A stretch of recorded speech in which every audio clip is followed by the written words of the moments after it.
Welcome to Social Aloe Ministries, where we are committed to glorifying God while exposing the devil. Sometimes things seemingly don't make sense, but in the grand scheme of things, they make perfect sense. Well, they make perfect sense to the Lord. But if you do what He wants you to do, in time you will see just how perfectly it fit together. In Isaiah 55, starting verse 8, the Lord said, "For my thoughts are not your thoughts, neither are your ways my ways, saith the Lord. For as the heavens are higher than the earth, so are my ways higher than your ways, and my thoughts than your thoughts." There are times when the Lord will direct you to do something, and it absolutely makes no sense. It truly goes against the grain, so to speak. And as a practical example, the Lord, He's my personal trainer.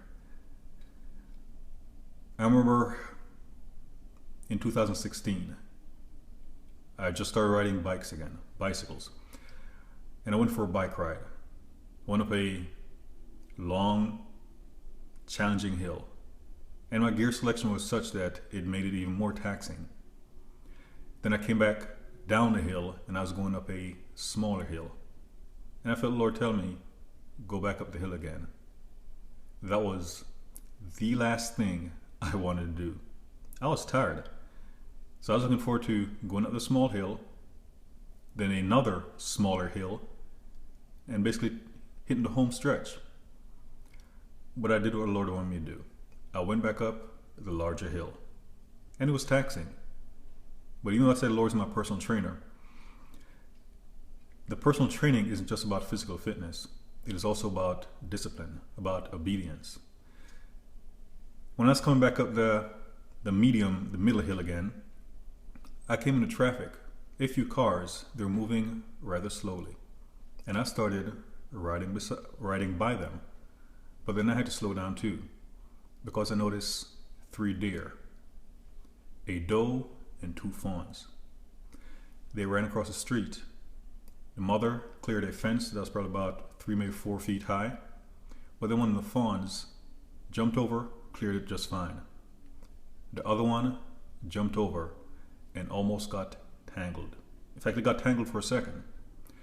And what that taught me was the Lord wanted me to be in a position, just in case the deer got stuck, I'll be in a position to help. But the Lord knew the deer wasn't going to get stuck. But by me being there, I knew that if the deer had gotten stuck, I would have been in a position to help. All because I listened to the Lord's voice and I did what He said. Going up the hill, when I was going up again, it felt like it was for naught. Hitting little traffic jam, so to speak, even though it was only 2 cars. It's kind of like, okay, Lord, what have you gotten me into? But then I saw the deer. And there are a lot of times the Lord will have you do something out of obedience and you don't see the fruit of it. But trust Him. Trust Him.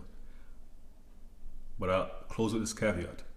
Ensure that you're listening to the Lord, because the devil will try to lead you astray.